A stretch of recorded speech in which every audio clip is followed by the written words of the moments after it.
Alright. Hey, good evening, everyone. Today I want to talk to you about The God of High School. The God of High School is an anime about high school kids who fight in tournaments all over South Korea in order to become the strongest and get the title of God of High School. But before getting into this video, I would like to say something about the style that I'm going to try to make from now on. So on this particular video, I'll analyze the anime God of High School, and at the end, I'll give it 2 ratings.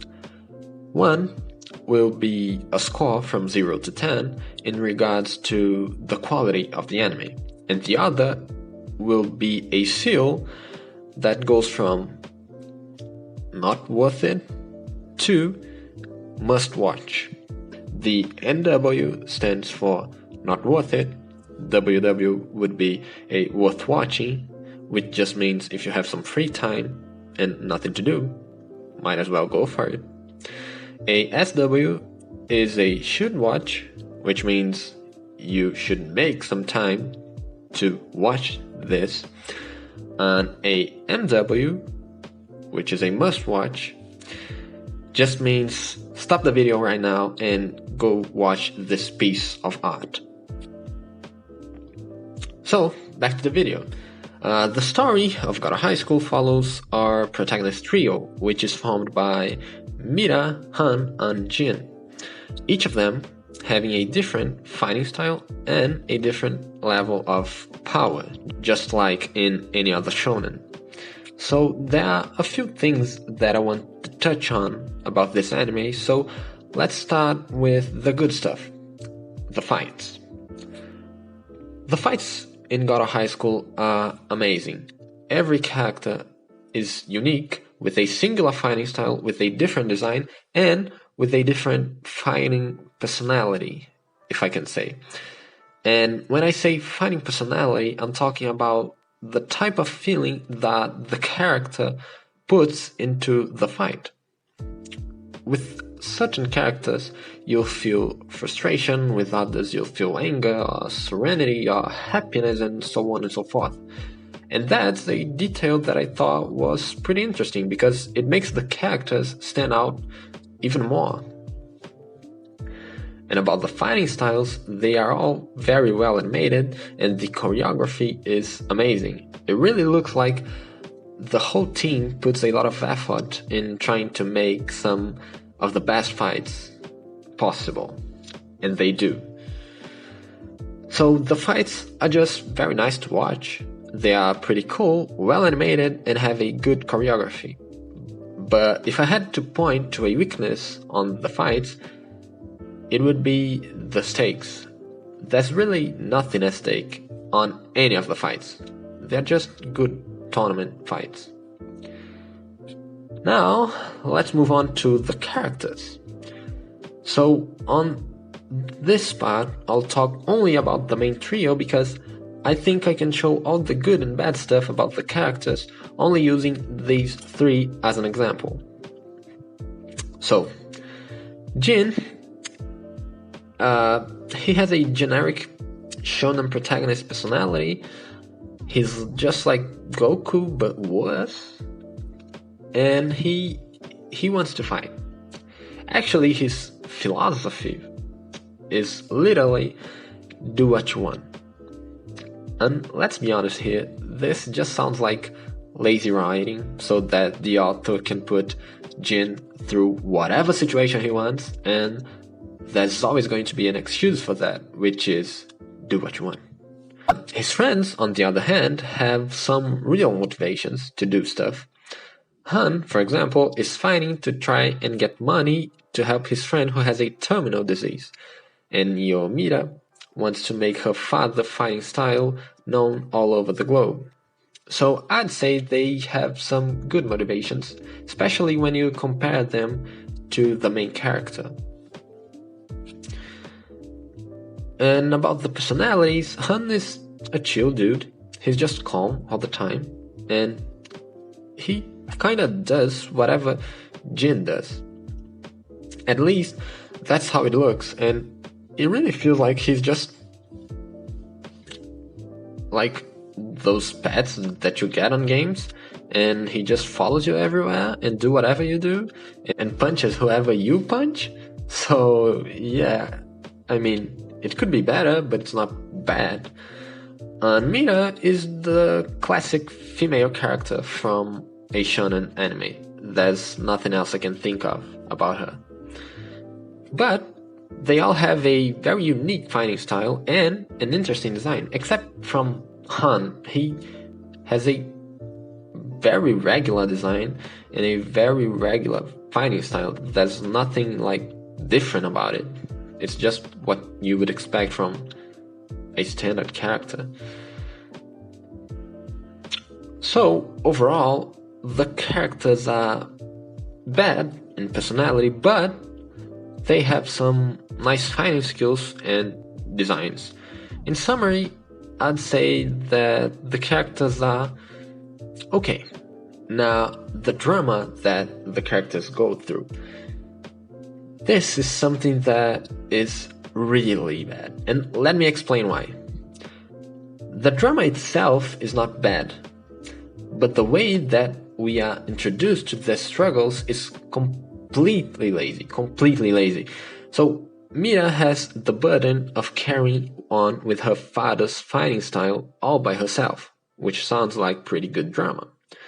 But the way the anime shows the story to us is through a lot of short flashbacks. And on those flashbacks, we don't get to really see anything happening. We get a lot of static images and a lot of talking and a lot of subs, if you don't have Japanese like me. So we have the subs and the characters saying, oh yeah, I couldn't, get pretty nails because I had to train with the sword. Oh, I couldn't, have a boyfriend because he wasn't strong enough to carry on with my father's fighting style. And that is not bad, but the way that they showed it to us was very, very bad and kinda annoying. So this was a very weak point on the drama of the characters. And with Han, we have the same thing. He's the only hope for his friend who's gonna die of a terminal disease. But the way the anime shows us how Han and his friend became friends is through a flashback, which sounds okay, but the flashback doesn't really show anything. They are just complete strangers, and then boom, best friends. Really, that's what happens. There's nothing there. I don't know. I know it's shonen, you shouldn't judge it so hard on the drama aspect, on the plot aspect, on the story aspect. A shonen is about great moments, great scenes, and, great fights, but still, it's very, very bad and very, very disappointing. I wasn't expecting that, for sure. So the drama around the characters is not bad in and of itself, but the way that this drama was formed was completely awful. So in regards to that, I'd say the drama in the anime is bad. And the final thing I have to say about the characters is the dialogues. The dialogues are just bad. Okay, they are for kids, and let's be honest, we didn't come here for the dialogues. We came here for the fights, so you can't expect much from the dialogues. And if you are over 14, you find it shallow and empty, and you won't like it, and you'll probably cringe at most of the dialogue scenes. So summarizing the characters, I would say they are almost okay. The backstories are awful, but the drama is okay. And their dialogues are bad and cringe.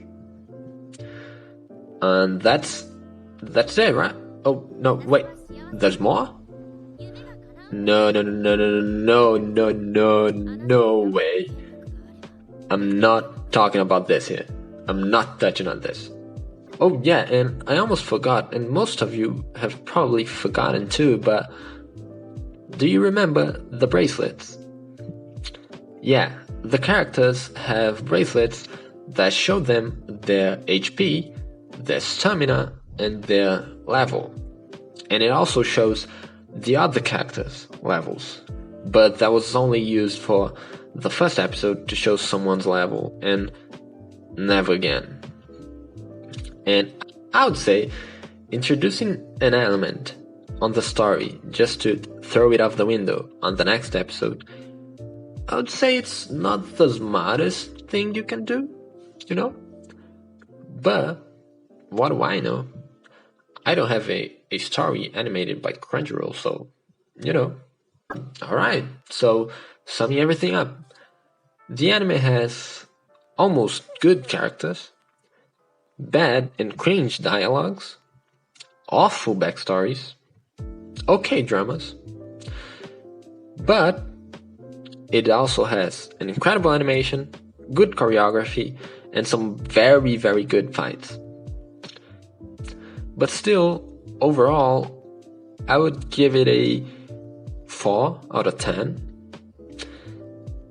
And I'll give it a worth watching.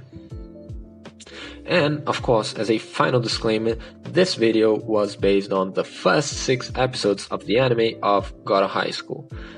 So, my opinion might change during the season. And as always, thank you so much for watching. Subscribe, leave a comment and a like down below, and share the video with whoever you think would be interested on it. Until next time, see ya.